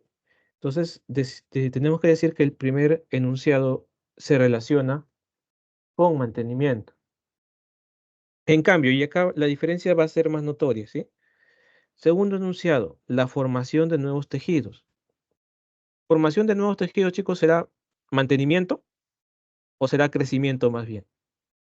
Crecimiento. Es Ese sí, crecimiento. muy bien, ese sí será crecimiento. Entonces, acá solamente tomamos uno por mientras. El 3, profesor, la formación de productos de la reproducción. Productos de la reproducción, espermatozoides, óvulos o la unión de estos, el feto. Eso será más que todo crecimiento, no será tanto mantenimiento, ¿no, chicos? O sí será mantenimiento. No, profesor. No, es más que todo crecimiento. Entonces, 4, la regulación de la temperatura corporal. Pregunto, ¿ese será, chicos, mantenimiento o crecimiento? Mantenimiento. Mantenimiento. Mantenimiento. Muy bien, ese mantenimiento. Entonces, estamos tomando el 1 y el cuarto enunciado. Entonces, va a ser la respuesta avión. Respuesta de 2 es avión. Pregunta 3. La fotosíntesis es uno de los procesos biológicos más importantes para el sostenimiento de la vida sobre nuestro planeta. Tiene dos fases, luminosa y oscura. En la fase luminosa ocurre la, mientras que en la fase oscura realiza la, puntos suspensivos. En la fase luminosa ocurrirá la oxidación de la glucosa. No, ¿no? Hidrólisis del almidón, captura de la pentosa 1.5, degradación del gliceraldehído o descomposición del agua. ¿Qué ocurre, chicos, en la fase luminosa? ¿Te acuerdas que lisamos el agua, no? Lisamos una molécula de agua, la descomponemos, rompemos una molécula de agua. Por lo tanto, ¿cuál sería la clave que se relaciona más? La La E. E. La E, excelente. Y también observas que en el otro espacio te dice fijación de la molécula de carbono. Y justamente eso se relaciona, chicos, con fase oscura.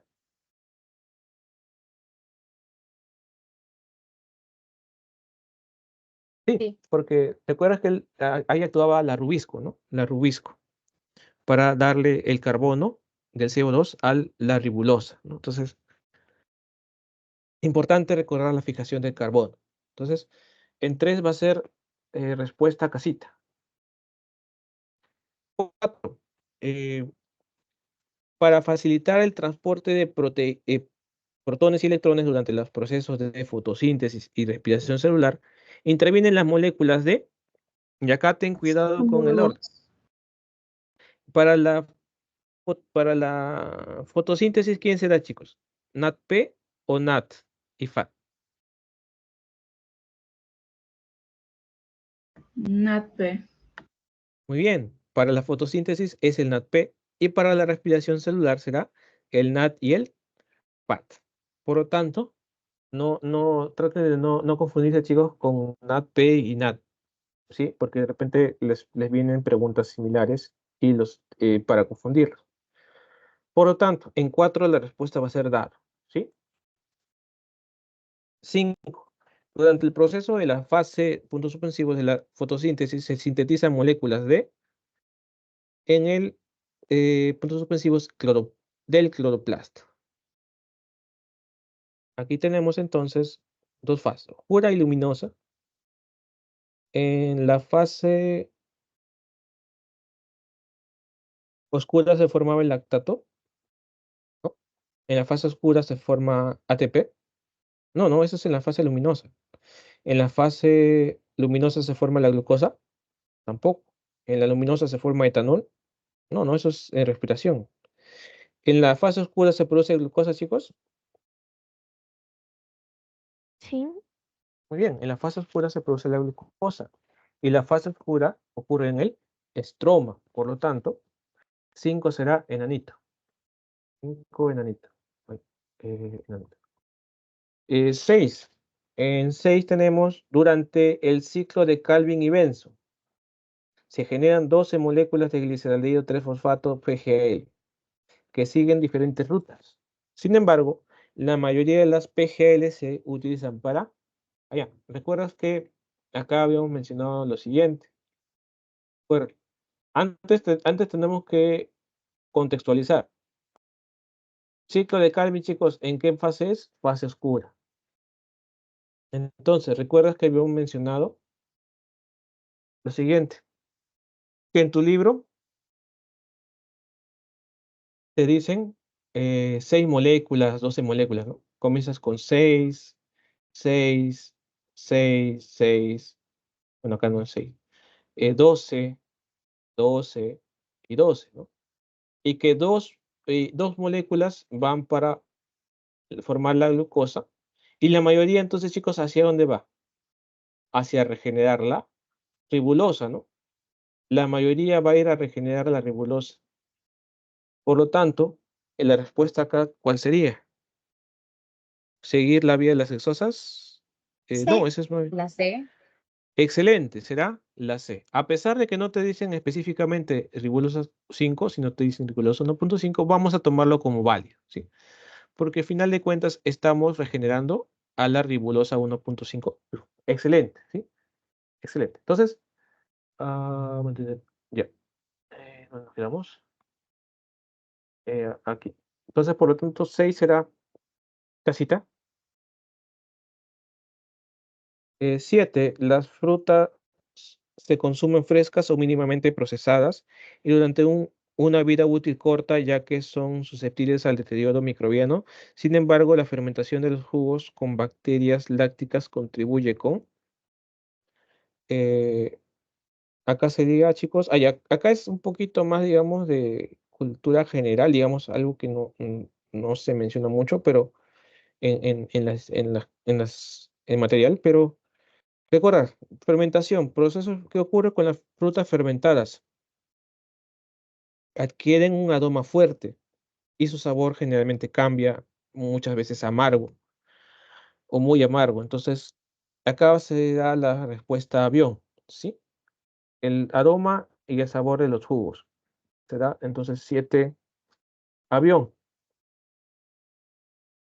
Eh, mm, eh, Pregunta 8. Los tejidos como el músculo cardíaco y el tejido hepático, debido a las funciones vitales que realizan, necesitan una gran demanda energética.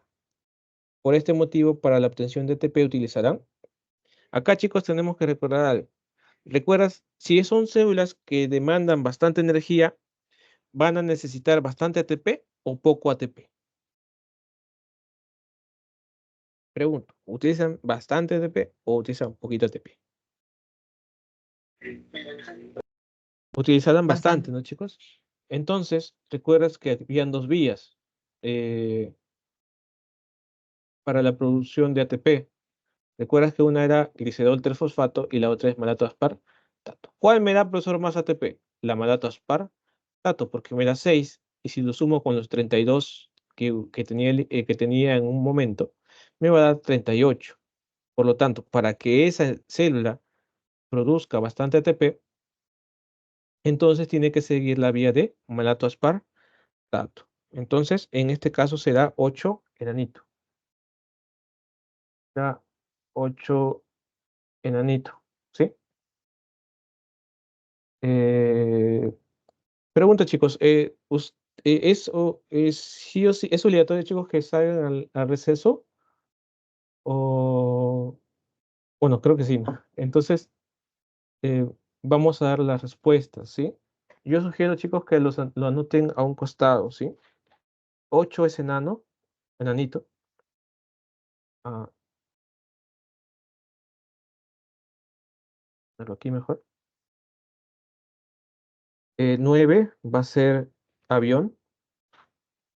10, 10 barco. 11 va a ser dado.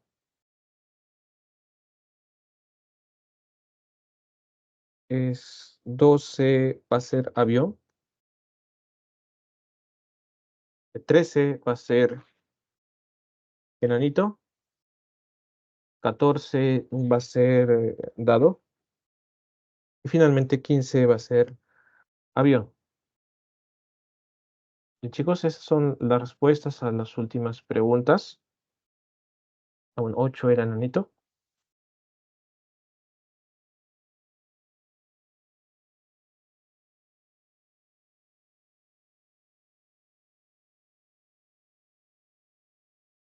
Bien, chicos, eso sería todo entonces por mi parte. Si es que hay una consulta, puedo quedar unos minutos, pero con esto terminaríamos la clase de hoy día. Gracias por su atención y que tengan un buen fin de semana. Chicos, entonces, esto sería todo por mi parte. ¿Bien? Bien, chicos, hasta luego. Gracias, Entonces, profesor. Muchas gracias, profesor. Muchas gracias, profesor.